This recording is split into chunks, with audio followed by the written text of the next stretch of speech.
Hello. Hello. Good morning, sir. Good morning, Thabaji. Are you able to hear me? Yes, sir. We are able to hear you also, and we are able to see you also. Okay. But sir, the light is little dark. Like maybe.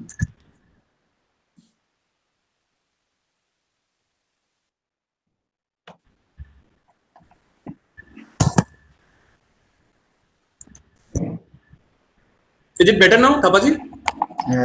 Actually, sir, the light is just right behind your head. Okay. So that's why maybe, sir.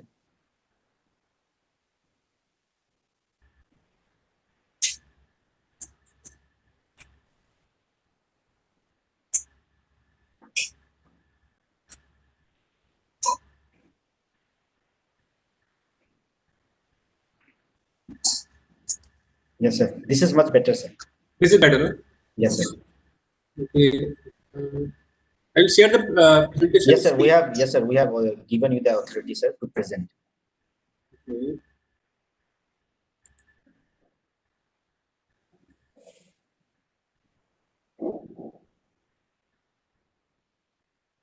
Are you able to see the presentation? Not yet, sir. Not yet. You haven't shared anything like this. For sharing, sir, you have to give. You have to go to the share option, sir. Okay. Share. Yes. Okay. Share.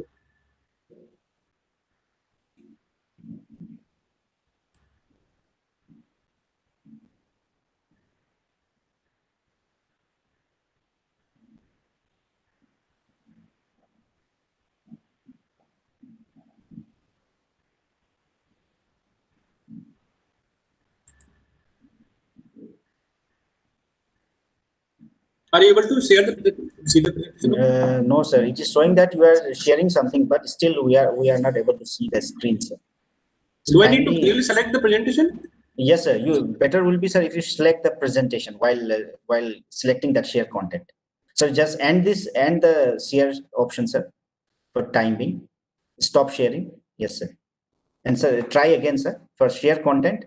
Your presentation is already open, sir. Sir, you have been muted, sir. You have been muted. Okay. Yes, sir. Yes, sir. So your presentation is open, sir.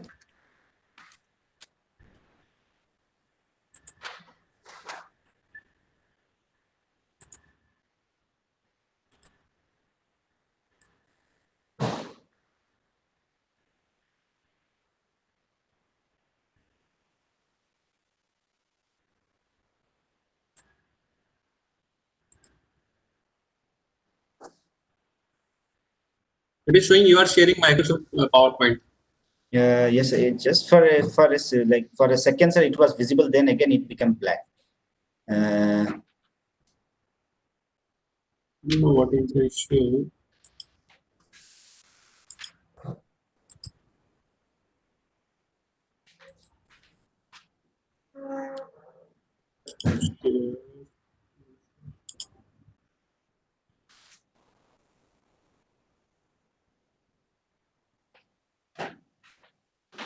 Yes, sir. Now it is visible.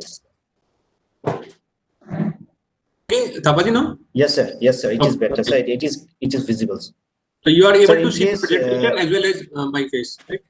Yes, sir. Yes, sir. Both. Okay. Sir, if you wish, you can send a copy to us also. Sir, in case in any urgency, we will present it from here for and you can give your presentation from your end. Just in case if some technical problem. Sure. I'll send you a mail. Okay. Okay, sir. Okay, sir. So you can stop sharing now, sir, if you wish to, sir. Okay, sir. Perfect.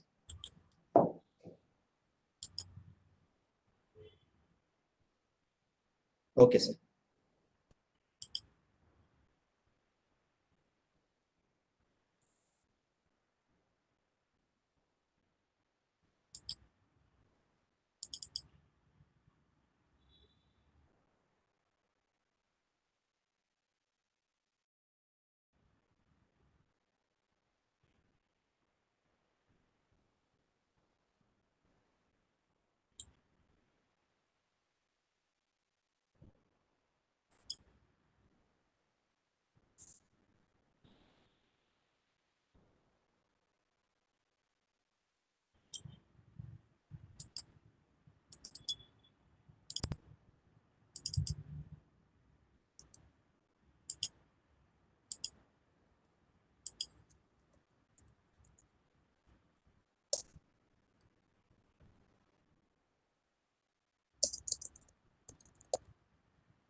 Surya sir, good morning sir.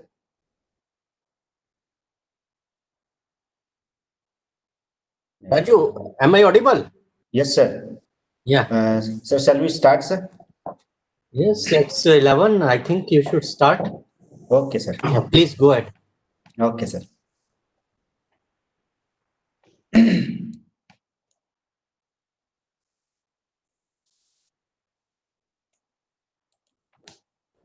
Namaskar and good morning. Welcome to the final day of this 3-day online training program on telecommunication, radio, and social media and disaster management, jointly organized by National Institute of Disaster Management, Ministry of Home Affairs, and Department of Telecommunication, Ministry of Telecommunication. So myself, Raju Thapa, I'm the YP GMR Division NIDM, and I will be the moderator of today's session. The role of the media in disaster management has improved significantly in recent years by using new technology and introducing the knowledge of technical experts who are able to better describe the cause and consequences of disaster. The fact that technology has made possible things such as remote television transmission or satellite communication has led to a proliferation of informations and the report of humanitarian events whenever and wherever they occur. Not only the technology has allowed the media to cover a wider number of disasters, but also to reach a greater amount of people, and the way in which the media portray image and describe the real scenario is crucial to determine the level of response.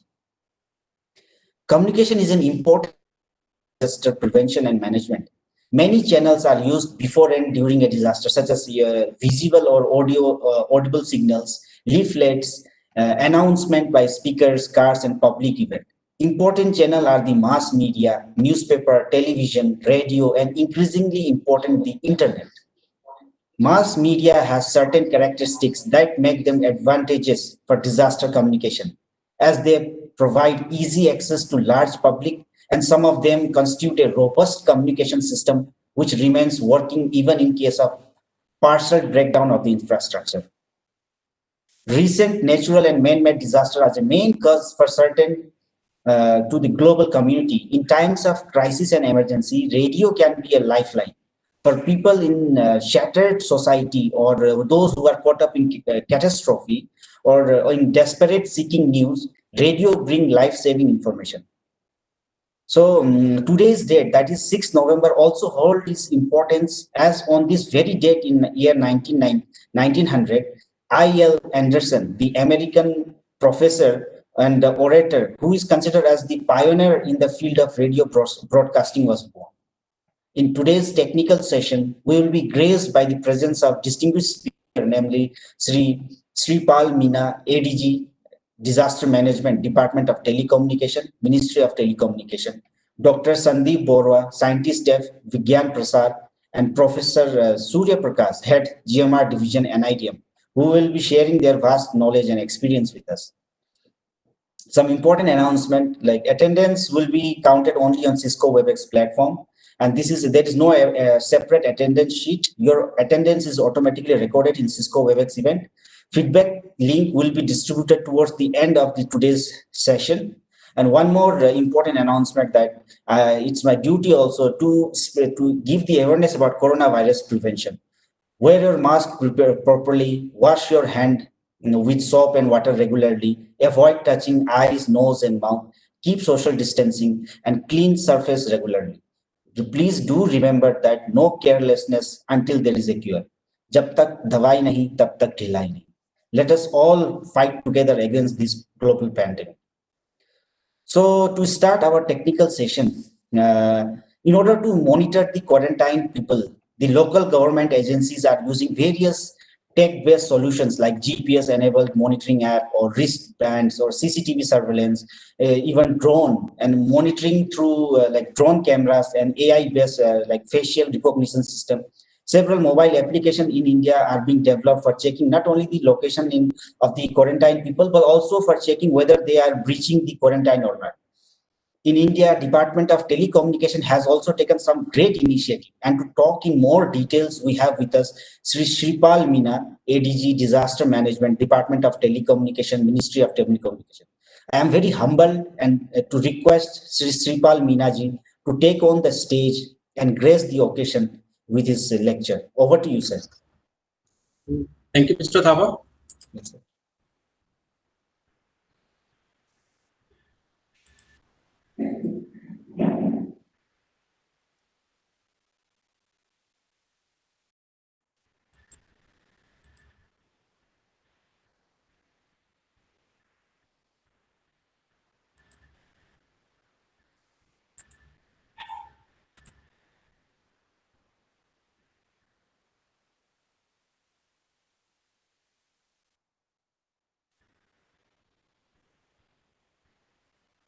Good morning, everyone. I hope the screen is visible. Yes, sir. It is visible, sir. So, good morning, everyone. I hope everyone is enjoying the training program. In continuation, I shall present. I shall give a brief presentation on the COVID-19 Southern platform. Myself, Sri Meena, ADG Disaster Management, Department of Telecommunication. So, in this presentation, we will briefly introduce about the CAP protocol, that is Common Alerting Protocol, because this protocol is of 19 Southern platform. Then we will see the basic details and schematic of COVID-19 Southern platform and this corona pandemic of this COVID-19 Southern platform.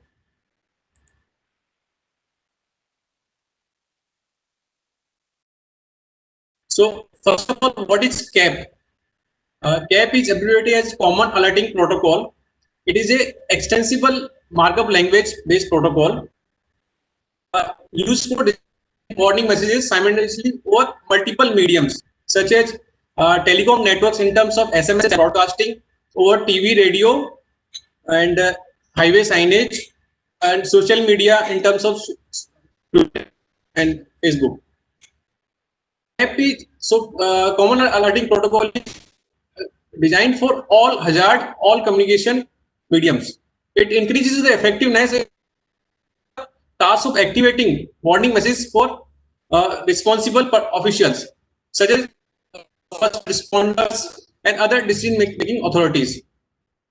CAP was introduced by OASIS, that is Organization for Advancement of Structured Information Standards, in 2004. That is a non-profit organization. OASIS updated version of CAP 1.1, actually adopted by International Communication Union as recommendation X.1303 in 2006. So it is accepted protocol for dissemination purposes. So CAP is all through CAP we can send any information about any of hazards like cyclones, earthquakes, tsunami, landslides, and any other situations. The most geo-targeted warning dissemination protocol, so through which we can select a particular area, and only in that particular area the alerts will go. It will not go as by the authorities. So we can draft the messages and we can send it at desired. Scheduling is possible through this CAP protocol. And as I told you, all communication mediums we send the alerts. We can send through TV, radio, telecom networks, highway signages, home phone, internet, social media.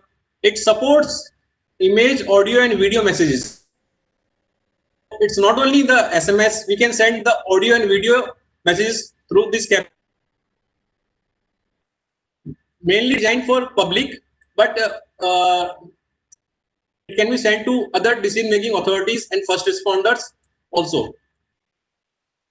Most important, CAP is specially designed for dissemination purposes. So it is very secure protocol. And in countries like India, where regional languages, this through CAP protocol we can send alert dissemination in multiple languages, in regional language. Through COVID-19 Sadhan platform, we have demonstrated this feature also.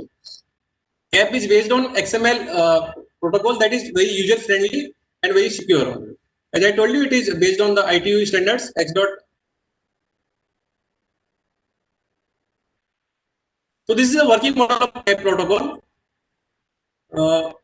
We can send any warnings like flood warning, tsunami warning, earthquake, forest fire, landslide, any law order situation, health advisories, fishermen warning, warnings.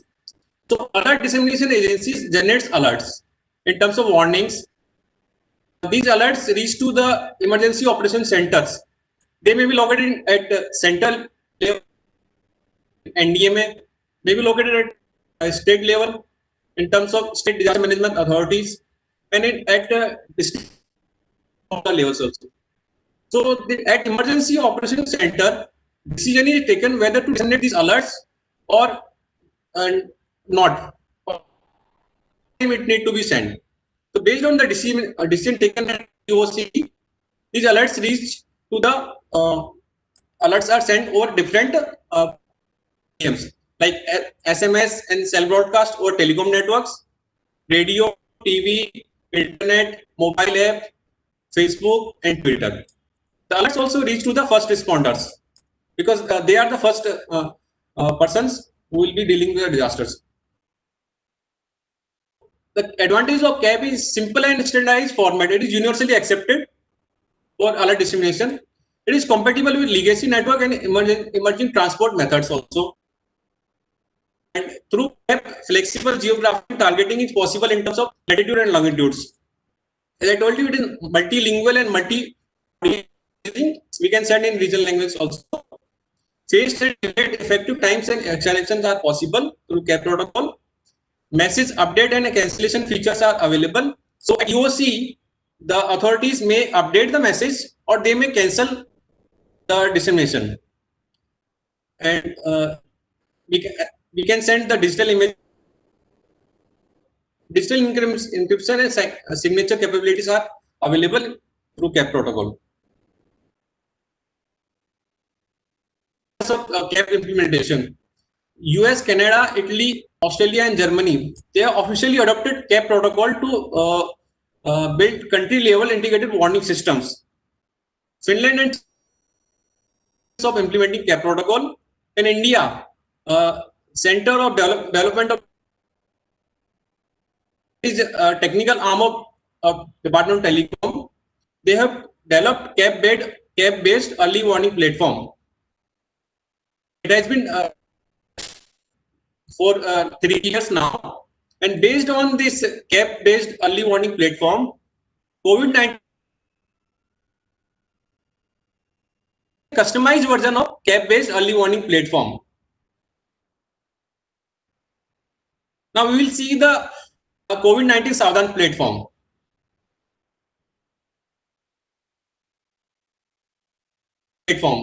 So we all know this pandemic time, this COVID time, the requirement was felt by authorities to send geo-targeted alerts.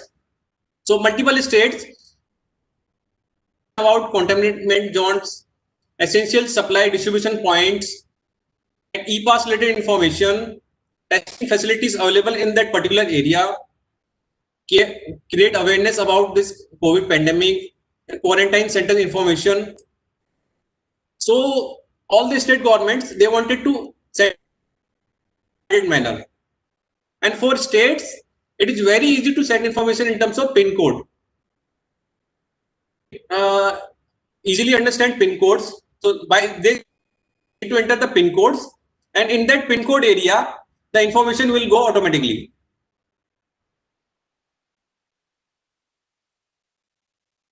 Is we can send automatic dissemination from alert generating agencies and alert dissemination agencies. There is no manual intervention. Only alerts need to be generated and it automatically reaches through CAP platform to the dissemination medium. I told you multiple communication mediums are available. We can send through TV, radio, and telecom networks, social media.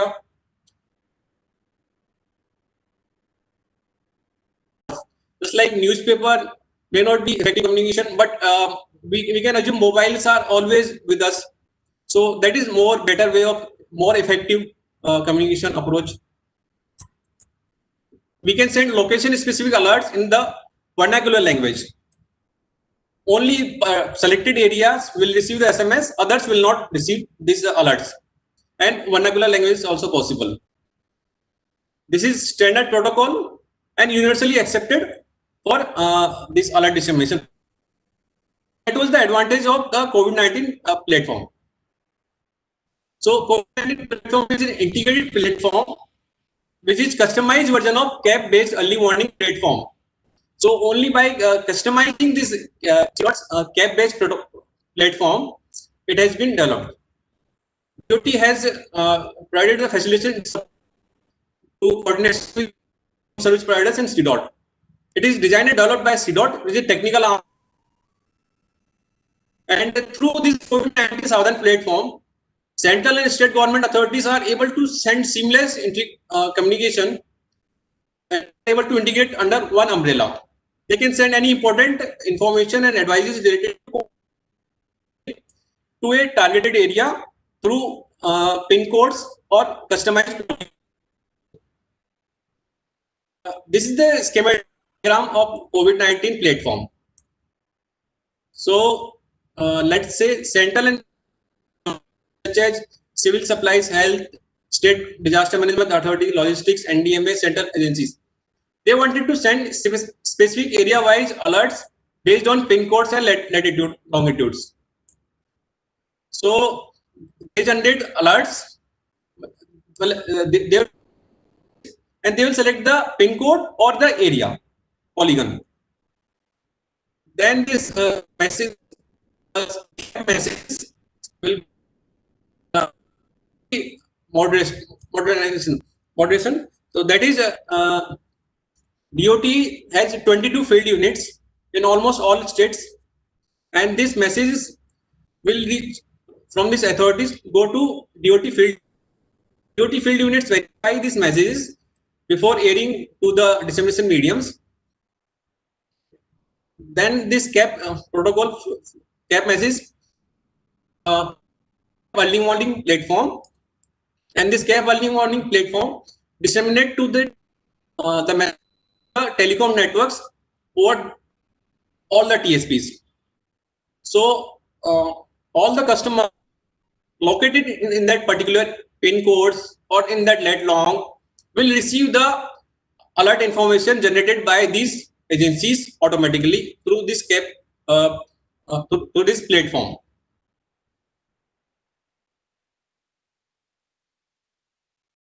So the location based warning dissemination selected by the authorities. So customers present will receive the alerts.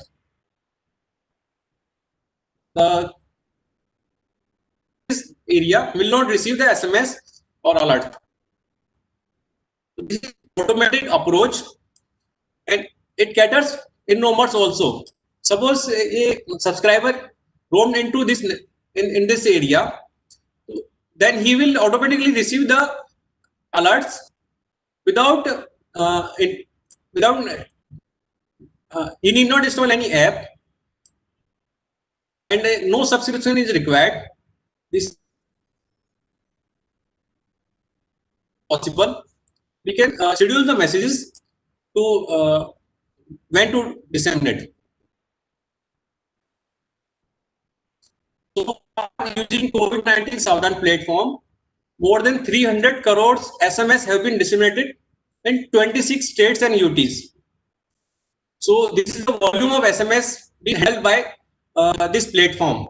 This April 2020, and more than through this platform, 19 languages The information is related to essentials, item supply, hotspot, e-pass related information, quarantine information, and test labs center information, any other law and order situation. So targeted information is possible through this 19 Southern platform. These are some of the disseminated through this platform. All languages are possible. This is in Kannada language. This one is and Hindi and English. So we can send in multiple languages because it is very easy for the user to understand. User prefer messages in regional languages. So that's all from my side. I am open to questions.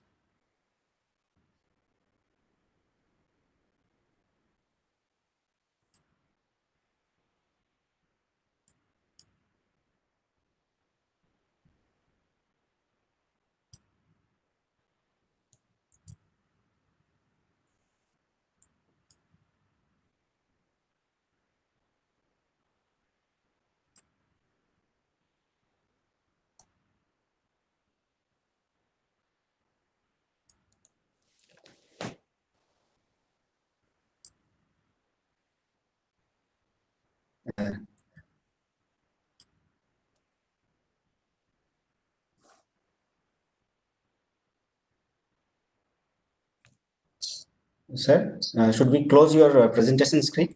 Yes. Okay. So thank you very much, sir, for your presentation on this topic. And when emergency like COVID-19 and disasters strike, Department of Telecommunication has a strong and specific role to play in keeping communities up to date with events and advertising them on practical steps to take to reduce the impact of the disaster. The CQAS offers many services, including automated emails, alerts for real-time quarantine, geofence branches to the authorities, and also catering to the any mobile phone. And the sir has rightly highlighted how DOT is assisting the state governments, local governments, and police from ground level enforcement of quarantine. So it can prove to be a solution to monitor the movement, especially in the hotspot areas, without requiring physical presence of enforcement team in every nook and corner. So therefore, effectively utilizing the human resource in the fight against this COVID-19 pandemic. So, sir, there are 2 questions that a participant has raised, sir. Sure. So, yes, sir. So, one question is, sir, sir, are there some initiatives that are being that new apps that are coming up so that they can have a mobile app from Google Play Store that are coming up from DOT side to spread the awareness or to spread the news of COVID-19? DOT is not directly developing apps, but it can support agencies like to create awareness, because the state government authorities, they are primarily responsible for creating awareness, but through our platform they can send any alert dissemination, then they can create awareness. And sir, one more question is from sir. This is from Radio Ala. Sir, the question is, sir, in usually in sir C areas or in that area, so mobile signal it drops. So how they get messages? So they have it's not exactly related to COVID, but they are saying that when they go beyond the coastal areas into the deep sea, so so the mobile signals it drops. So how they get messages? I don't know, sir, whether it is relevant to this topic, but it is not relevant related to this topic, but they get information from satellite communication, not from this platform. Yes, sir. Yes.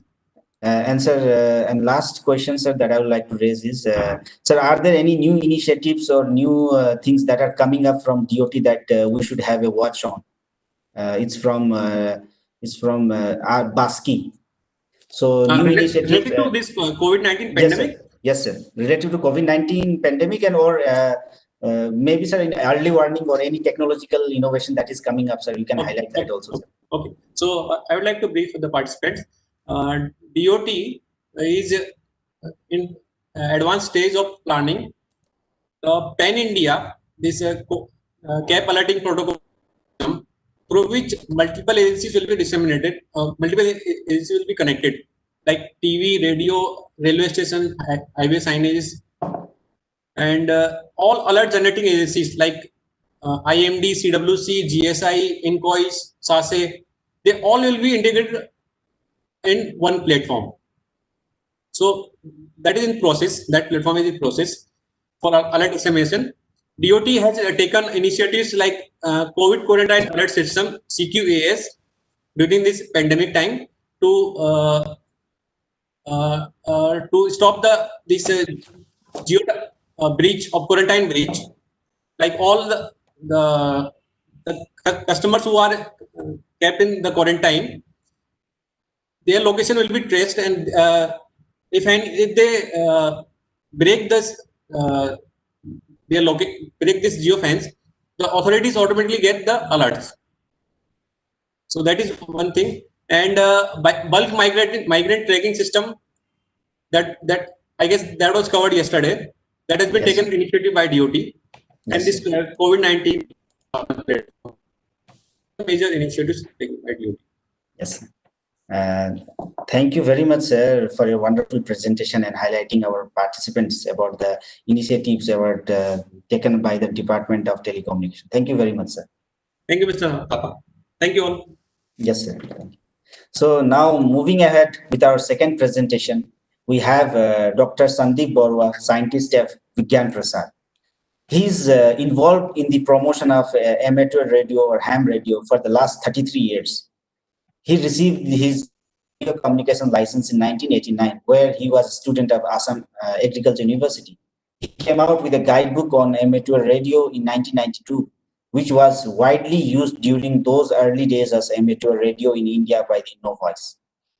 Sri Borwa is able to draw nationwide attention from the young as well as old generations of ham, as evident from the fact that he's being invited as guest in many of the renowned technical and educational agencies, institutes of the country, as well as other government stakeholders. He has been involved in emergency radio communication during many of the past large-scale disasters in India, where amateur radio was extensively used for disaster communication to and from the disaster-affected areas like the Gujarat Bhuj earthquake 2001, Andaman and Nicobar Island tsunami, Odisha super cyclone, disaster, and Nepal earthquake. With these words, I would like to pass on the stage to Dr. Sandeep Borwa. Over to you, sir.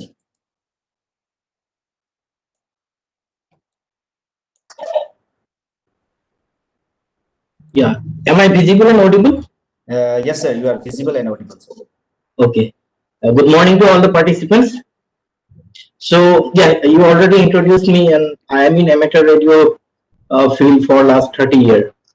So, I got my amateur radio license in 1989. And when we talk about communication system in the event of any emergency situation, we already have our conventional modes of communication available. During earlier days, these mobile phones were not there, and only landline phones were there. So gradually the smartphones have came up, and then the internet. So many technologies have come up actually. Despite all these technologies, there are many people all over the world who actually are very passionate about maintaining their own communication network. So, for example, of course, my smartphone is my personal device, and it has not been given to me by the government. It is my personal device. So it is up to me how much I invest in purchasing a smartphone or a small mobile phone for my utility. So it would again depend upon my affordability of the equipment. So I may be asking the price of that mobile phone, how much is the smartphone cost. So nowadays the cost of the smartphones, say for example, begins at around 2 to 3K Indian rupees, maybe to up to 30, 40. Or if you go for an Apple iPhone, it may be costing you, even a small ordinary smartphone would be costing you around 70, 80,000. So it is not about the cost of the equipment, it is about the affordability of the technology the person want to go according to the features he want to get. Now, regarding this two-way communication system, this radio communication system, this is entirely different actually. When we began in this field of communication, in the long past, when radio communication started, people started building their own equipments. So they started building their own radio communication equipments, and their activity is actually legalized by the governments of different countries which are affiliated to the International Telecommunication Union, the headquarters of which is located at Geneva. So it is legalized as a personal two-way communication activity, two-way radio communication for private individuals who are not governmental people. They may be governmental people like me, or maybe non-governmental people, or anybody, citizens. They can get their license, a radio communication license, after qualifying for an exam. So one has to appear for an exam. It is just like you're getting a car driving license or a motorcycle driving license, or anything which needs some skill. So the regulatory body who issues the license needs to ensure that the particular person whom they are allowing a particular device to be used is conversant with the technology, how to use the technology. If he doesn't use the technology properly, so there can be misuse, or there can be problem to other people. So you can see a lot many gadgets here. These are all my personal devices actually. You can see this is a VHF base station, very high frequency base station. Then this is for short distance communication. And apart from my this smartphone, I have this VHF base station for two-way communication in and around Delhi, the NCT area. So this VHF base station I can use for that. It's like a local area networking through radio waves, and it is like an alternative community communication. Alternative community communication. Suppose there is a very large scale catastrophic event like a big earthquake where the cell phone networks have gone down. In fact, sometime in the event of an emergency situation, many of the cell phone towers may be also be affected, and the networks may be clogged. And during that time, millions of people, thousands of people come on their phones to know well-being of their relatives or friends. So that time the mobile phone networks gets clogged. In that case, our radio communication system, these personal communication system, are already free, and we are very few people. There may be many people. There may be hundreds of radio emitters or hams in Delhi, which are individual hobbyists with their personal communication license. So even if my smartphone doesn't work, I can try to give a call in the event of an emergency to one of my friends. So that is the concept. But it is not that we have been operating our radio only for emergency. We have been operating our radio for learning the different technologies. For example, we will experiment with different type of antennas. For example, you can see here an antenna which is a directional antenna. This is a directional antenna, and with which we can find a particular person if he is transmitting a radio signal, in which direction he is located. So we can pinpoint by beaming this antenna. So this is a directional antenna. It's called the Yagi antenna. Then this is a HF, high frequency long distance communication set, with which we can communicate all over the world. Actually, we can communicate to anywhere in the world using this transmitter and receiver inbuilt HF transceiver. So this is for worldwide communication, worldwide or within the country. For example, I may be able to contact, say, for Hyderabad or Chennai, Mumbai, Kolkata, Guwahati. So those type of communication within the country is possible with this type of radio. And these radios are nowadays becoming sophisticated. Like unlike earlier days, we didn't have the TFT touch screen. So you can see this radio has a touch screen where you can actually touch the frequency and touch the button here and change the frequency. So you see, I have tuned to this frequency. If someone calls me, I will be able to hear it. If someone from a different place would be giving a call to me, I will be able to hear him or hear her on this radio. And there are certain type of equipment like this rotor. This is called a rotor controller, with which we can make our antennas more efficient. For example, I showed you this antenna, which is a beam antenna, which is directional. Its signal goes only in one direction. Suppose I want to send my signal only to the south. I want to contact a station from south. I will beam my antenna to south. So this rotor can beam my antenna to different direction. So if I want to contact Guwahati, I will point to northeast. Then if I want to contact some South Indian station, I will rotate my antenna to south. So there are different technologies we integrate, and we keep backup of radios. For example, if this radio may not be working for one or the other reasons, then I should have a backup, the contingency. So that's why I have another radio as a contingency, then another radio as a contingency, and this power supply may go wrong. So I have another power supply.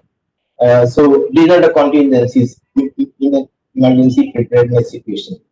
And regarding long distance communication, we don't have to use very big infrastructure for that. For example, the antenna which I'm using on top of my house, that is very simple, and it is just a wire like this, two wires with a feed point like this, and it can be homemade. Actually, it can be homemade at a very cheap cost. And these small two wires can help me connect to a very distant place, maybe Antarctica or maybe Japan or anywhere in the world. So this amateur radio, ham radio, is not very complicated. By looking at these devices, you may be thinking that it is too much complicated or very sophisticated. Sophistication is of course there, but of course amateur radio is all about learning the different technologies. So we learn by doing on our own, and that is the basic concept and philosophy of amateur radio. That is why amateur radio operators, the hobbyists, are recognized as very reliable people during emergencies, and government wish to take their help during an emergency situation. So it is like an alternative communication system when other communication systems goes down. For example, the police have their own communication system, the military have their own communication system, all other people have their own communication system. But why ham radio? Because you see, ham radio people are from different background. They are from different profession. Some person may be a doctor, or someone may be working in NIDM. For example, Dr. Sridhar Prakash sir, he also has a valid amateur radio license. Similarly, a police official may be a ham, or a military official may be a ham, or an NGO, some official from an NGO, if he also possesses a radio communication equipment amateur radio license. So in that case, what happens? In case of police communication or military communication, there is no possibility of interdepartmental communication.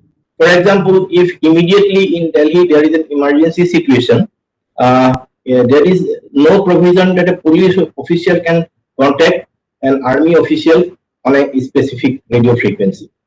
If the mobile phone is not working, it is impossible for him from his house to contact another official of another department, maybe fire department or electricity department. In that case, what happens? If there are different people from different background, maybe a college teacher or maybe a doctor or maybe a nurse. So if they are ham radio operator and licensed ham radio operator, so they can communicate. They know that there is a particular frequency in which they will be able to make a contact. For example, as I said you, this radio, I can immediately activate this radio if no communication system works in Delhi. We have our own network. So if my mobile phone it doesn't work, I can try to give a call to one of my friends, anyone. I don't know who else is there on the radio, but I can try to make a contact.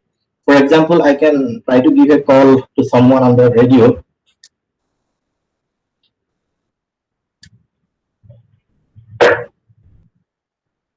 This is NIDM demo frequency, National Institute of Disaster Management demo frequency for today.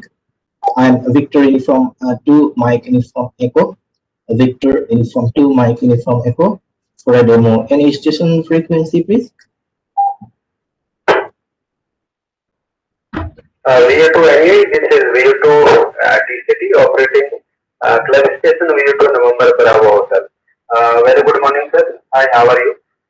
VU2 NE DCT over. Yeah, Roger. 0 TCT. This is Victor Uniform 2 Mike Uniform Echo returning. Good morning to you, Monoji. Very nice that you replied back to my call. I'm right now giving demonstration to the participants of a webinar of the National Institute of Disaster Management going on online. So very nice that your audio is being actually straight to the internet, and I already shared the link. Probably if you can join that link, you can see the video later also in YouTube. Probably it will be archived. So nice of you that you replied back, and I can show a 2 meter our Delhi local network system, VHF network system. 73, have a good day. VU2 TCT, this is VU2 Mike Uniform Echo. Go ahead. What is my report? Yeah, breaker. Breaker, please come in. This is Victor Uniform 2 Mike Uniform Echo. Breaker is, I think, VU2 BQC, Victor Uniform 2 Bravo Quebec Charlie. This is National Institute of Disaster Management demo net. Net control is Victor Uniform 2 Mike Uniform Echo. Good afternoon, Sudarshanji. Good copy, 5 and 9, very loud and clear copy. Please go ahead, give my report, please. Victor Uniform 2 Mike Uniform Echo. Victor Uniform 2 Bravo Quebec Charlie. Good morning, Mr. Vinci. Good morning, everyone on the frequency. The report is 5 and 9 plus expired, correct, as well as repeater. That's the report for you. Mike, back to you. You to Mike Uniform Echo. Victor Uniform 2 Bravo Quebec Charlie. Over. Yeah, Roger. Victor Uniform 2 Bravo Quebec Charlie. This is Victor Uniform 2 Mike Uniform Echo returning. Very nice copy, Sudarshanji. I can copy you direct also 5 and 9. So thanks a lot for this NIDM demo help today, because it is only half an hour slot I have. I just wanted to show on my, after while speaking, the 2 meter communication system I wanted to demonstrate. So it is going live, probably being fed to YouTube also, I'm not sure. And the audio you can hear. So I don't, I won't like to hold you. Thanks a lot, because I just wanted to show the efficacy of our 2 meter VHF system. My slot is only for 30 minutes, so I have to carry on with my other things. 73, have a good day, and so nice of you for coming to the frequency. Take care, stay safe. So 73 to you also, Monoji. Please carry on. I will reduce the 2 meter voice. I call you today that I could contact you, Sudarshan and Monoji. VU2 BQC, VU2 TCT, this is VU2 NE here, offering the mic to BQC to continue with TCT. But I will be reducing the mic, so we will not be replying back again. 73, bye for now.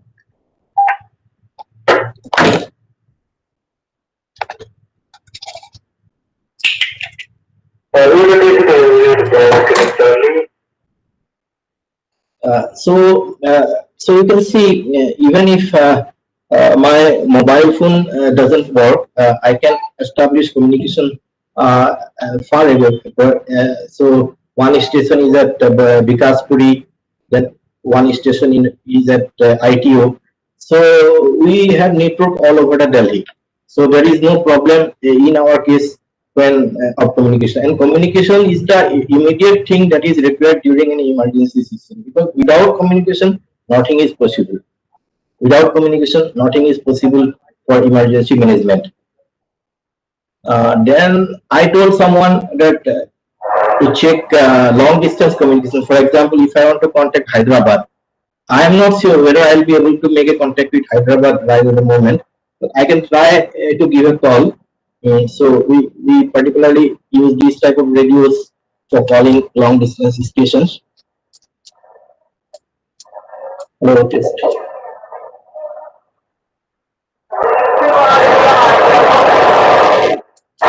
Hello.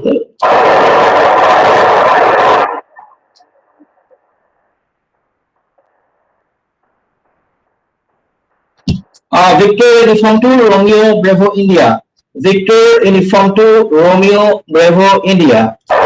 This is Victor Uniform 2 Mike Uniform Echo from New Delhi. Victor Uniform number 2 Mike Uniform Echo. Victor Uniform 2 Mike Uniform Echo from New Delhi. I copy you. Radio meter like 4 and 4. The noise level at my end is 9. Noise floor is very, very high. The noise strength is itself 9. Can you copy me? VU2 Romeo Bravo India at Hyderabad. This is Victor Uniform 2 Mike Uniform Echo.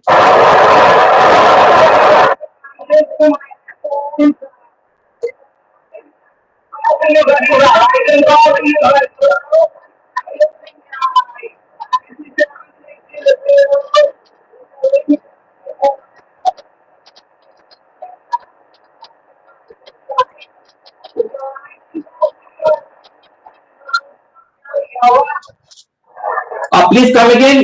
Your signal is now better. Please come again. Please come again. Yeah, Roger. QSL. Thank you. Thank you for 5 and 7 signal report from Hyderabad. Your report is 5 and 5. 5 and 5. Please say hello to the NIDM participants who are online listening to you. Over.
Roger, Victor Uniform 2 Romeo Bravo India. This is Victor Uniform 2 Mike Uniform Echo returning. Yeah, very fine business copy, YTG. Thank you for replying back to the call and telling about the importance of amateur radio, ham radio in emergency management. Your audio is okay for me, but it is not very strong. Propagation is not very strong, but still it is a good copy from Hyderabad. So thanks a lot. I have only 10 minutes left for my session. I appreciate your help very much, Bhartiji, and hope to catch up with you many more times down the line in better condition. So have a nice time. Stay safe. Take care. 73 and good day to you. Victor Uniform 2 Romeo Bravo India. This is Victor at Hyderabad. This is Victor uniform 2, Mike uniform 2. Now clear on from HF. 73 and bye. Thank you once again.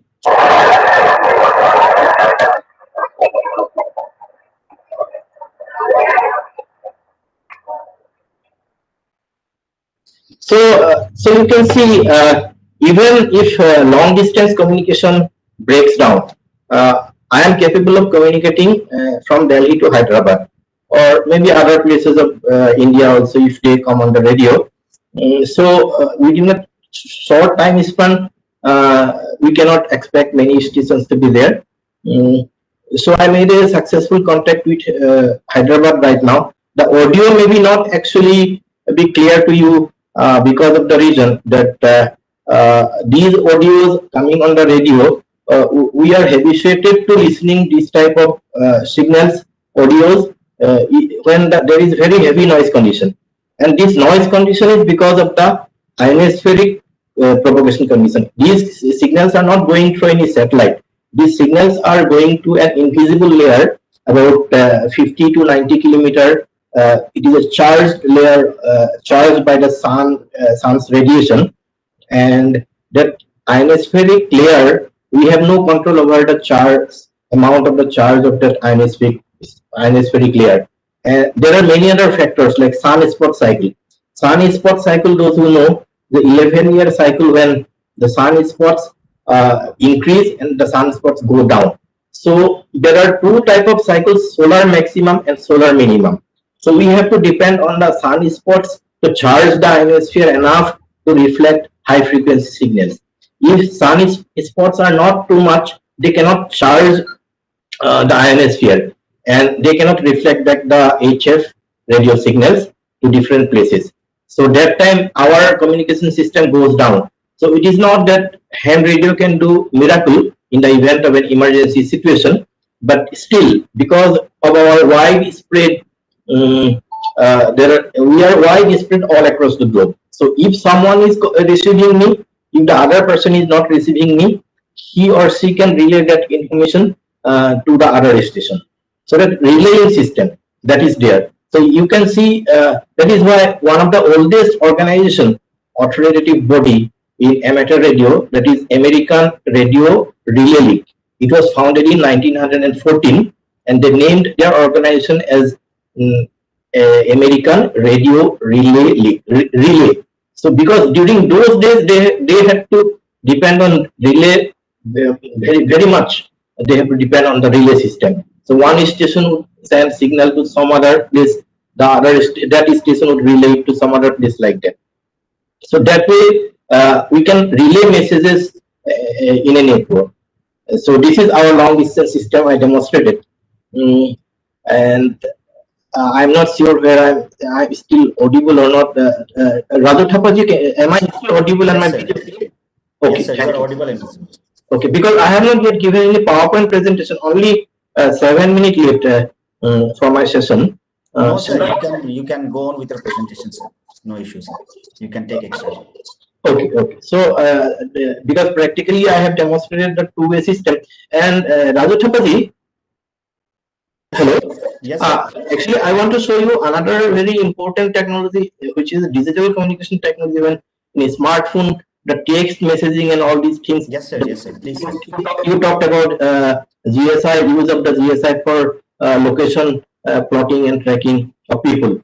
So Yes, we amateur radio operators also have the same type of system, and it can be used by any layman who has a license, free of cost, using their radios hooked to the computer. So that is, I have an application actually on my computer. That application can I run from here? Yes, sir. You can. I think you can run that. So if I run, then how to share it? Yes, sir. You can go to the share content page. You are in your computer, right, sir? Yeah, computer is on and my app is, that software is running. So beside that, your mute option, there's video option. There's one share content option, sir. Okay, a video. Yeah, share content. Yeah, in this share content, I share. Yeah, the app. This is I can see it. Yes, select that. I select this. Okay.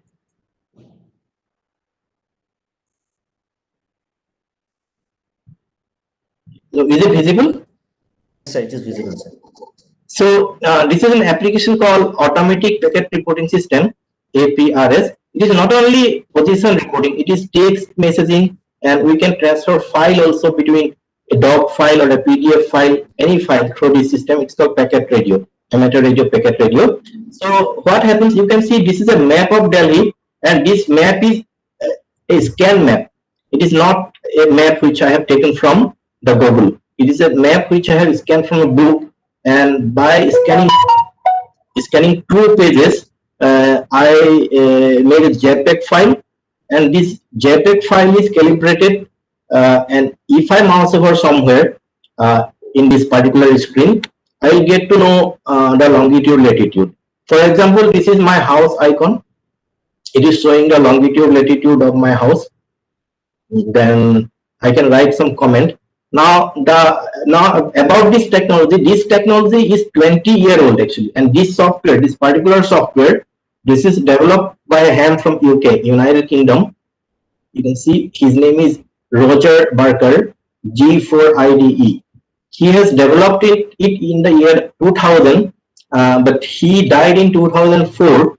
But this software still is being used by radio amateurs all over the world, and this software is still operational even in Windows 10, and he developed it when Windows was at a very primitive stage, Windows operating system. But he was so visionary in his coding skill. So you can see the radio amateurs are not only skilled in radio communication, they are skilled in other technologies like in the field of computer or coding or anything. So actually, when you are getting introduced to amateur radio, you develop your skill in different fields of science.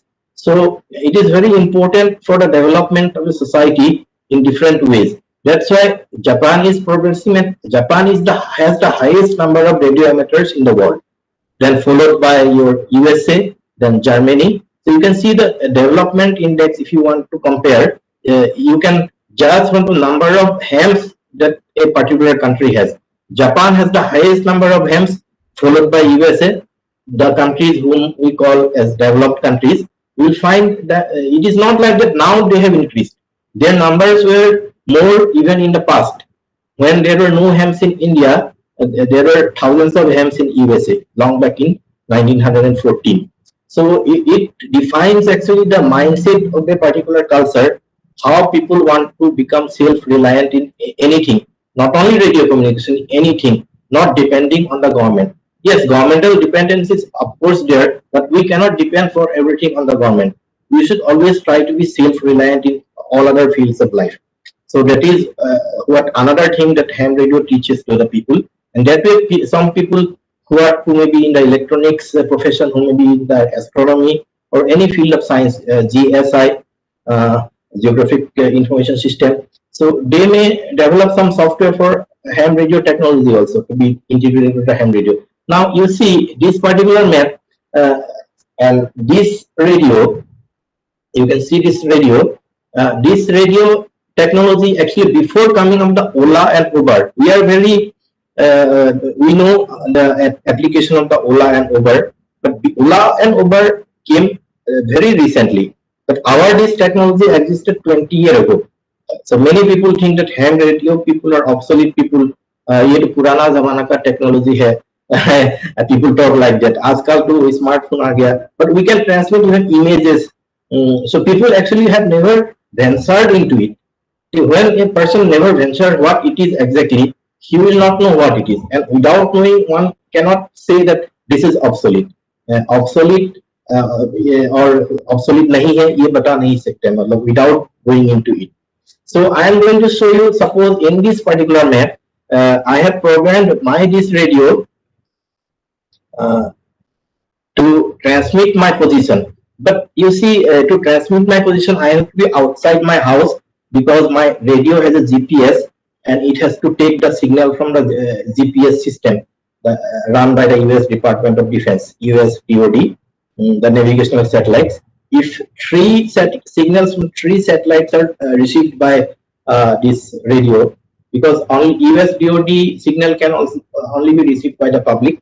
So that's a good thing they have done, that making navigation so easy using Google Map nowadays. But we also use the same technology using the GPS technology. Now, as I am inside my house, my radio will not receive the GPS signal from the satellite. So I manually fed an arbitrary location to my radio.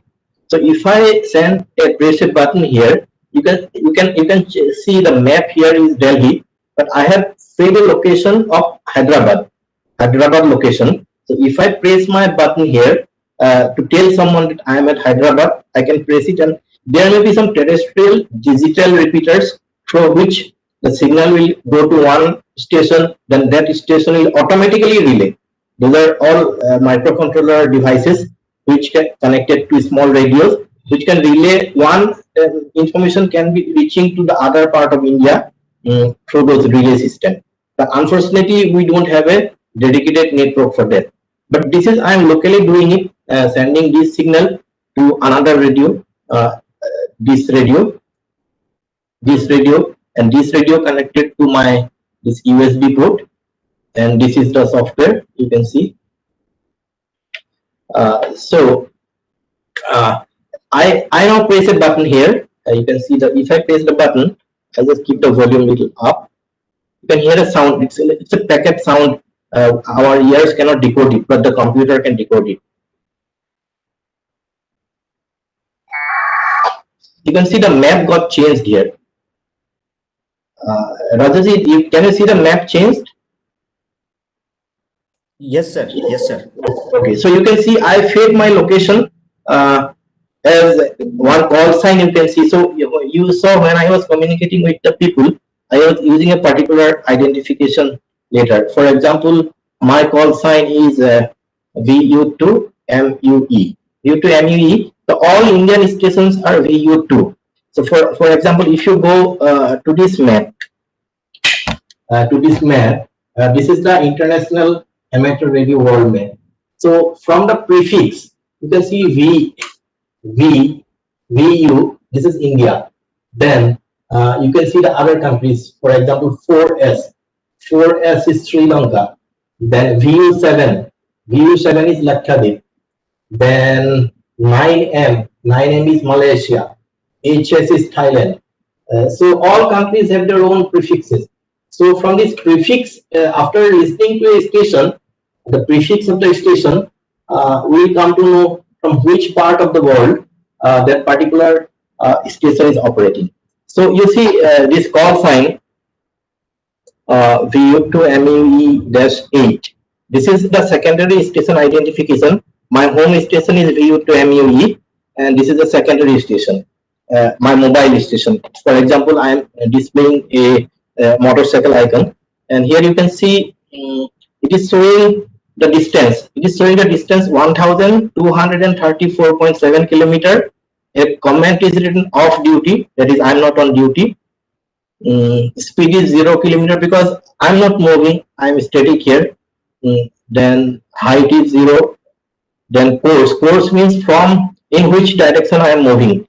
So, and bearing is your 174 degree. Bearing means from New Delhi to Hyderabad, or from Hyderabad to New Delhi. That in which angle, if I have to use a beam antenna to this station, in which direction I have to beam. So all these information are automatically plotted on the map, and you can see 1 minute ago.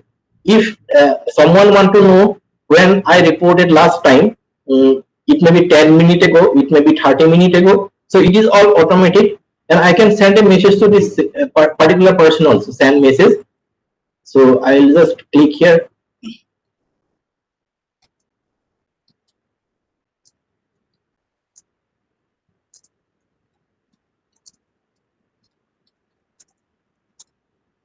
Yeah, so now I typed a message on my computer, and that message without cell phone network from this radio will come to this radio. You can see the message.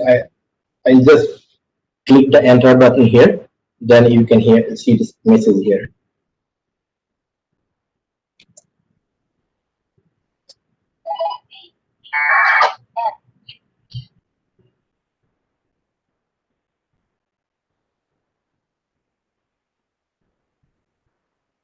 So, so you can see, and there is an acknowledgement also that message is received, and there is an auto reply also. Hi, I am driving now. So all this type of technology we had long back 20 years ago, not now. Ola Uber is now coming for our utility purpose, but we have been using this type of technology for last 20 years. This digital communication technology, text messaging, position plotting on the map. So many things we can do actually using ham radio. It's a very good initiative that NIDM is taking, and recently during a training program organized by NIDM, recently means few months back, many people appeared for their licensing exam, and they are from different backgrounds like NDRF, BSF, doctors, engineers, and IAS officials, including NIDM officials. So they received their amateur radio licensing exam. The exam details here is in the NIDM page. So Raju Thapaji would be able to give you the study material. It is there in the NIDM website link. So you can go through that particular document, and you can appear for licensing exam conducted by the Ministry of Communications. It is just a 100 marks exam. There are two portions of the exam. 50 marks is related to basic radio and electronics, and 50 marks related to radio rules and regulation. Radio rules and regulation means we need to know certain rules and regulation. For example, what type of message I can transmit on amateur radio, ham radio. And so, for example, I cannot transmit music. Amateur radio is not allowed to transmit music or some recreational program. I cannot read a news, or I cannot discuss some political matter. I cannot do business through amateur radio, and I cannot do official type of job, official type of communication through amateur radio, because this technology is this particular amateur radio is for learning the technology, not for using for some profit for monetary purpose. So all those things you have to go through the rules and regulation devised by the Ministry of Communications, and that is in the NIDM link. I have seen. I think Raju Thapaji would be able to share that link. You have that link, no? Yes, sir. I will share that, sir. Yeah, you can share that link, so they will be able to get to know all the details for how to go for a license. Yeah, time is 12 minutes, so I leave the floor to the question and answer session. I have not gone through any PowerPoint. I hope it is okay. Yes, sir. So, do you want us to play the video that was shared, or is it okay, sir? Yeah, that share. Shall I switch it off from here, or the share this thing? Sorry. Yes, sir. You can share from your end also, or you want us to share? We can share from our end also. I don't exactly see the screen where it is. Stop sharing. Okay, sir. Okay. Yes, sir. Yeah. So, should I share it from my side, sir? Which one? You want me to share the video, or sir, you will share the video? You want to show the video? Okay. Play the video. So we are going to show you a video exactly in emergency situation when we can use satellite also for communication. Low Earth orbit satellite. We have so many satellites. Even on International Space Station (ISS), there is a dedicated relay station. When International Space Station, which is orbiting at a height of about 400 kilometers, if it comes over Delhi, we can utilize that relay station to transmit, and it will cover a huge footprint of about 2,000 to 3,000 kilometers for emergency communication. Okay, from Barut, someone is saying very good. Thank you very much. So we can communicate through low Earth orbit satellites. There are some low Earth orbit amateur radio satellites which we can utilize. I'm going. Raju Thapaji is going to play that video for you.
Yes, sir.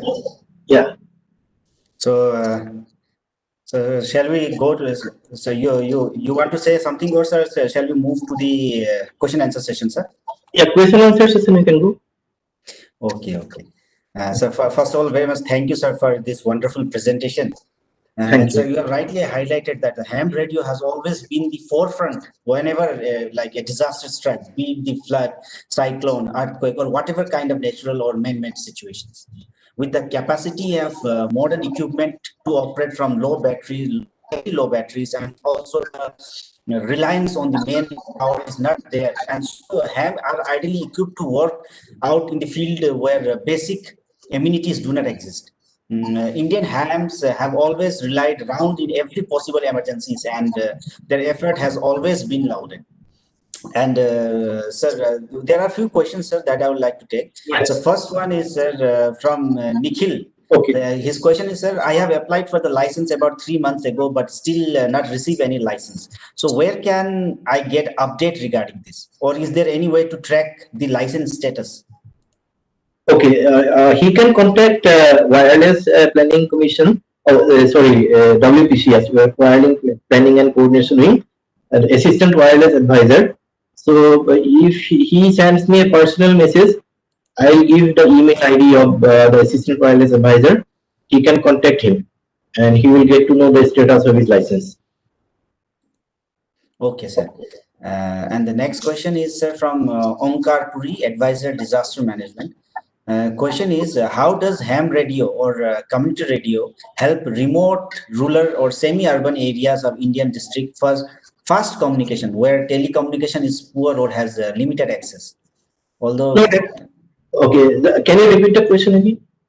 sir, the question is, how does like ham radio or community radio help remote or rural semi-urban areas of Indian district for fast communication when telecommunication is sometimes poor or limited access? No, that is what I have already demonstrated. So the Yes, sir. person where the people are, they need to be trained themselves, or someone has to train them to get the license. And if they have the equipment, now the equipment cost is very cheap, this type of equipment, handheld equipment. So for local area networking, suppose in a hilly area, there is sometimes landslide or maybe flood somewhere. So these type of radios, after getting the license, can be very easily purchased. And in ham frequencies, these radios need to be programmed, of course, not in other frequencies.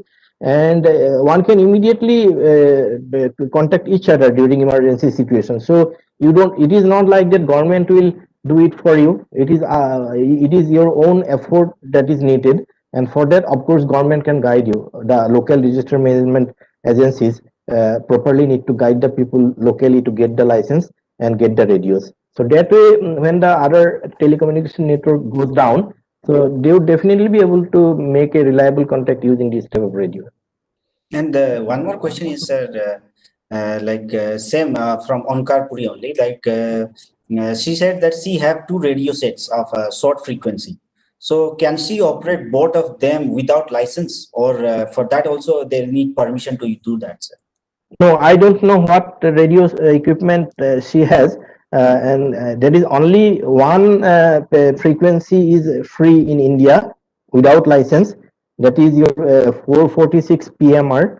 That is 446 megahertz PMR frequency, and only equipment allowed to be sold by Ministry of Communications a person can purchase without any license. But that radio has a very limited, very low power of 500 milliwatt and cannot communicate to far away distances. It is a very short distance equipment that is called PMR 446, a personal mobile radio 446, that is delicensed. Free license means one can buy that equipment, but that equipment has to be certified by Ministry of Communications, and only those equipment can be purchased. Otherwise, if it is a spurious equipment from China or somewhere, it is illegal.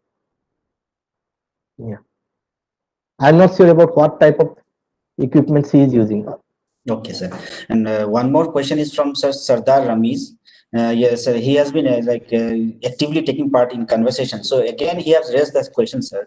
Like they want to start a community radio in Jammu and Kashmir. So please tell us, how can we have community radio started in Jammu and Kashmir? Guide about it in procedures, sir, like or ham radio or community radio. If they want to set up, what is the procedure, sir? They want to know the procedure for that. No, community radio and ham radio or amateur radio is totally different. Community radio is a broadcast system where a particular community or university or college, they can set up a radio station of their own, and government has certain provisions for that also, like how much power they can use, the height of the antenna, and it should not be go beyond the certain distance. The signal should be localized. So our Ministry of Communications doesn't give the license. It is initially Ministry of Information and Broadcasting they need to contact. Ministry of Information and Broadcasting is the regulatory body for community radio licensing. Surya Prakash sir would be able to give more detailed information about that because I am not, I don't know the details about the community broadcast licensing. And so there are many questions about how to get the license for that participant. I will share all the details. Yes, how to apply. Yes, sir. How to apply for the license, where to apply, what is the fees. Sir has shared a document for that. So I will be sharing that PDF content where you can find all the details and detailed information about how to approach, where to get that information. So I think that will clear most of the queries in the chat box that I can see. Answer. Yeah. Yes, sir. That was the, I think that was the last question, sir. Thank you very much, sir.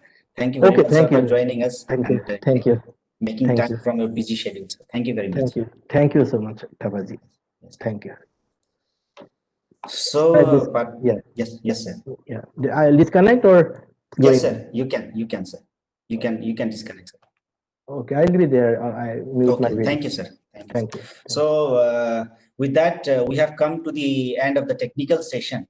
So Professor Surya Prakash will be talking in the validation session. But before we go to that, I will just give you a very brief recapitulation of what we have done so far in these 3 days of training program.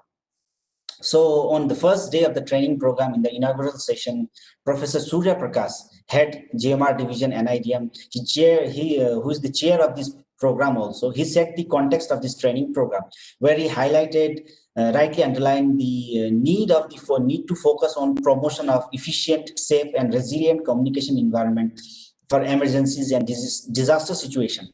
And he also highlighted that coordination and cooperation among stockholders is also very crucial. And along with better linkages among them. Also, he also highlighted that media for exchange of ideas, information, knowledge and experience on disaster risk management, and to build a better culture of proactive rather than reactive reporting culture is also the need of the hour. Then we were also joined by Sri Chandrasekharji, DDG DM, Department of Telecommunication, who highlighted that information and communication technologies play a very significant role in disaster prevention, mitigation, response, and recovery.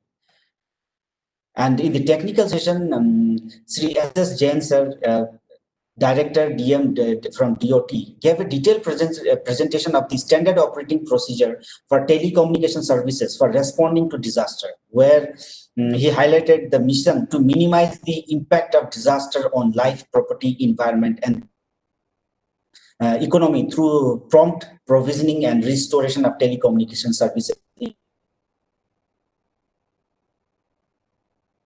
highlighted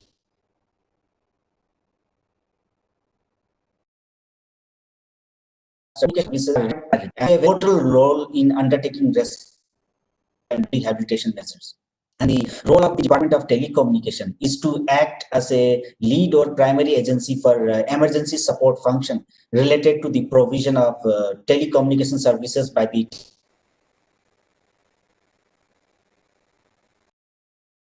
other.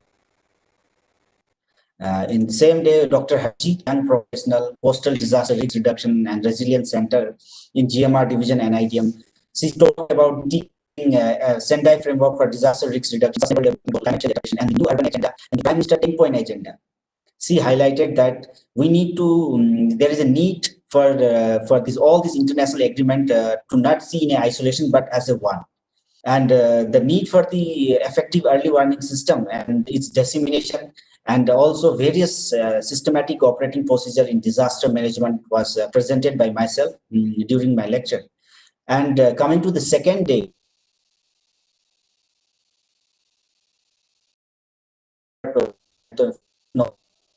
the first lecture was presented by Sri NIDM, where he discussed the role of social media in various aspects of emergency awareness and preparedness to connect, discuss, and share knowledge in a specific field. Inappropriate communication and dissemination of warning usually results in inappropriate response. He also talked about the fake news in disaster situation and highlighted various ways to combat fake news. And Sri Rajiv Kumar Suklaji, former ADG and a senior media person, talked emergency response and where the role of radio in disaster management. And while highlighting the crucial role of media in disaster risk prevention, forewarning, coverage, he mentioned the importance of radio during a disaster. He also highlighted that where no newspaper can go, community radio can. Disaster handling authorities needs to be better acquainted with the work of not just radio broadcasting, but also the dynamic and compulsion of different radios broadcasting organization in the country, and more importantly, those active in their respective areas. And the last presentation of 5th November was made by Sri Atul Sinha, DDG, admin from Department of Telecommunication, where he talked about the application of big data analytics in telecommunication domain and its application in disaster management, where he showed a case study on COVID-19 pandemic and also the migrant laborers. And today, on the third day, our first presentation was made by Sri Ashraful Sarji, where he highlighted when emergencies like COVID-19 and disaster strike, DOT has a very strong and a specific role to play in keeping communities up to date and with events and advising them on practical steps to take to reduce the impact of a disaster. He also talked about the CQAS app offered many services, including automated email alerts for real-time quarantine, geofencing breaches to the authorities, and catering to any mobile services.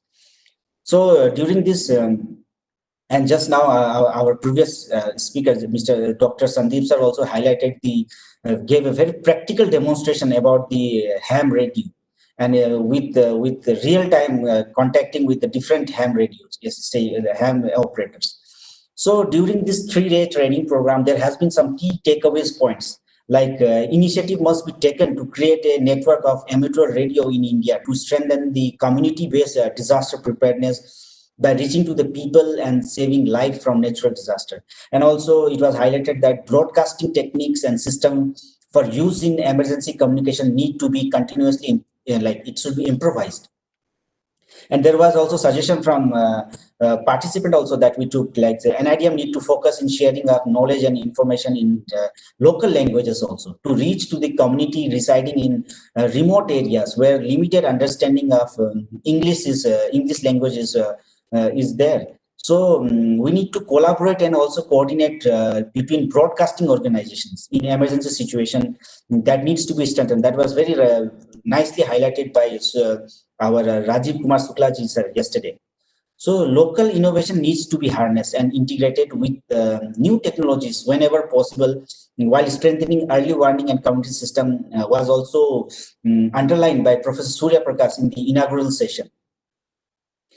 And educating society regarding rumor controls during disaster response is very crucial. There is a need to train and promote society to follow government organization, officials, and credible source of information to get factual updates about what is happening in disaster situation. So overall, this training program was quite successful in delivering messages with over 1,000 participations via Cisco WebEx and YouTube platform. In the end, I will not exactly end. I will request Professor Surya Prakash, who is the head of GMR division NIDM, and also the chair of this training program to say a few words in the concluding session. Over to you, sir. Thank you, Raju. Am I audible? Yes, sir, you are audible and visible. Okay, let me first thank all our speakers and experts who have shared their rich knowledge, which is very much valuable in saving lives. Our experts have given us the means to save lives and communication, how we can become redundant, reliable, accurate, precise, and also in times of failures, how we can use alternative technologies. So these are very good things, and we are always looking for easy to use, economical, accessible, and practically usable technologies. As you said, improvising on our technologies at the national level and within the states also. And then what we are looking for is some of the suggestions coming and also now being implemented also is some kind of universal communication devices, because we have multiple types of devices and multiple frequencies being used in our systems. We have to have a system which can actually handle all types of frequencies and all types of equipment. Nowadays, universal communication devices are available, which are being used by our disaster and emergency organization institutions. So we can use that. And in addition to that, we have to actually follow now common alert protocol, which is being used at global level universally. So we have to follow that. And I have a suggestion that along with that common alert protocol, we must also integrate our GIS, GPS, and remote sensing techniques so that people will actually get the exact place and also the exact distribution of the disaster consequences, and also an imagery to oversee at the local level. Raju, am I audible? Yes, sir, you Hello? are audible and visible, sir. Okay. Something I think is not going correctly. So now next thing that when there was a presentation on use of mobile technologies and social media, a suggestion had come up for one-stop app. We will try to work out with the concerned nodal agencies and those who have developed these apps to bring them together on one platform. And we will also request those who are listening to us, whether experts or delegates, if they can help us in undertaking this task. Another important thing that we have to focus on and we are trying to work with is media network on disaster management, because media plays an important role in sharing information with the public and communicating with the public. So we didn't have any professional education with the journalists, reporters, and photographers from the media to undertake activities related to disaster management. By virtue of their occupation and deputation on those duties, they are learning and doing it. So we have to actually develop now this field with the media and mass communication as well, and train them and educate them how to cover disaster situations and how to help public in pre, during, and post disaster situations. We have different social platforms, as my colleague Anil Katata shared with you, whether it is Twitter, Facebook, Instagram, or WhatsApp, or whatever, Telegram may be there, or Facebook. But we have to actually develop a social platform for our DRR friends as well. Those who are interested in reducing risk and making our communities resilient also have to have a good platform where they can exchange this kind of knowledge, information, ideas, and innovations. So we'll try to work on it, although we have small networks, but we have to have a bigger, larger networks where we are working now. Then we have to not set aside our traditional knowledge, wisdom, and resources, as well as the skills. So we have to continue and integrate that and continue with that also. And also, currently we are using crowdsourcing technologies, using machine learning and artificial intelligence as well and a very good demonstration of big data analytics demonstrated by our expert from DOT. So we will continue to work on it and develop it further so that we can help our masses at large in disaster situations. Then somebody had raised this question to communicate in vernacular languages.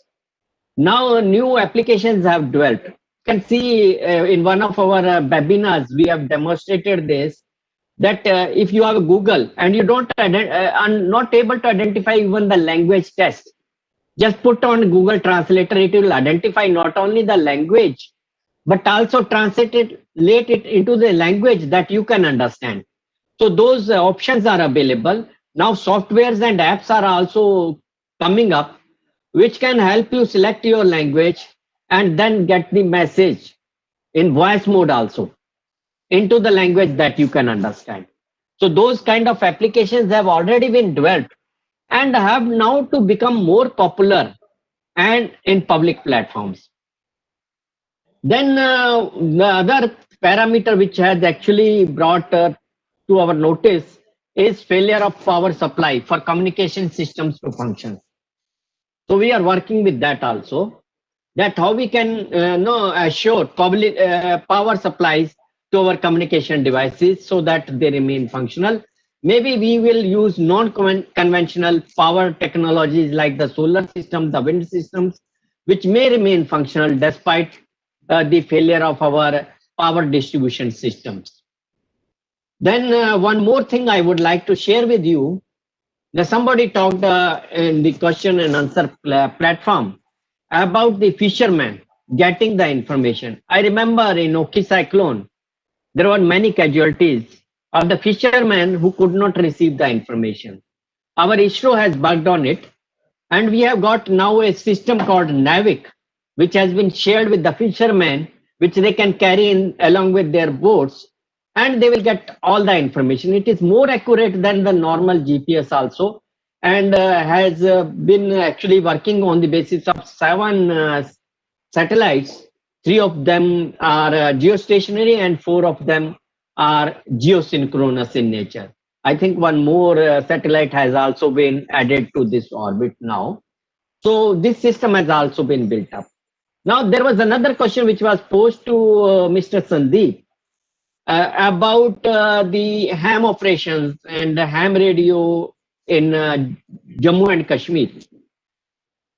I'm happy to inform you that when NIDM conducted this training with support from Sandeep ji also, we had conducted, got the test conducted through the WPC, and we got many licenses. And one of the lessons, the first lessons on ham radio went to the Director Disaster Management, Mr. Amir Ali from Kashmir, Srinagar. And he learnt a lot. He got the lessons and he conducted the training in Kashmir, Jammu and Kashmir, for developing further ham operators.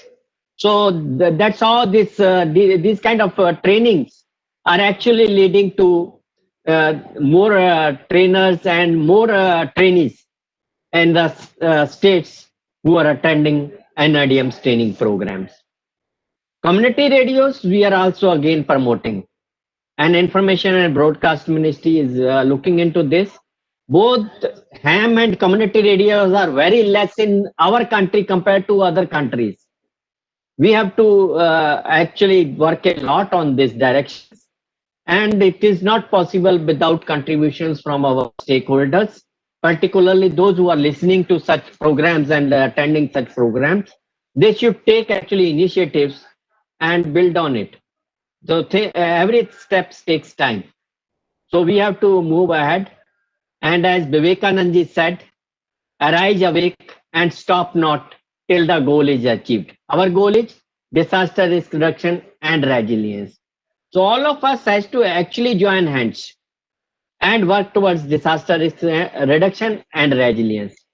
We are very happy that we are joined with very good, reputed, experienced experts who are sharing their knowledge. So kindly try to make use of it. You can listen to all such lectures, but until and unless you apply it, you will not get benefited. So listening to lectures is one side, but applying the knowledge to the practical ends is more important. So kindly do this and help us achieve our goal. And with these words, I would say that we will be able to achieve whatever resources we have, a success in our efforts with contributions from all the stakeholders. That's why we talk about inclusive approach, we talk about ecosystem based approach, and we say non-exclusive in disaster management. So at the end, I would say कि मंजिलें उन्हीं को मिलती हैं जिनके कदमों में जान होती है, पंखों से कुछ नहीं होता यारों, हौसलों से उड़ान होती है. So let's join hands together, build our strengths, and bring disaster risk reduction and resilience in the country. With these words, thank you very much, Raju, for giving me this opportunity to give this concluding address. Thank you. Thank you very much, sir, for precisely highlighting so many important points in such a short time. With that, dear participants, we have come to the end of this today's session and also this 3-day session.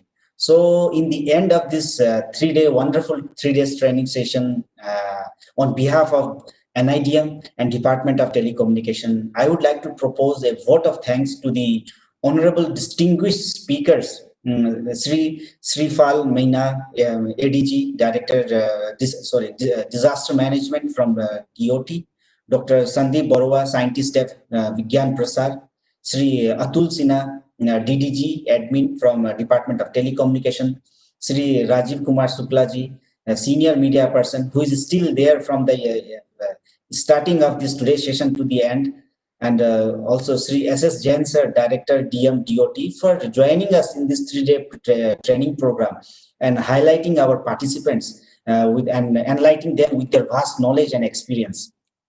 Also, I would like to extend a special thanks to the Executive Director of NIDM, Major General Manoj Kumar Bindal, who couldn't join us in this training program because of his other urgent engagement, but he also thank him for providing innovative and encouraging environment and giving us the moral guidance and continuous enthusiasm, and also a valuable suggestion throughout NIDM endeavors.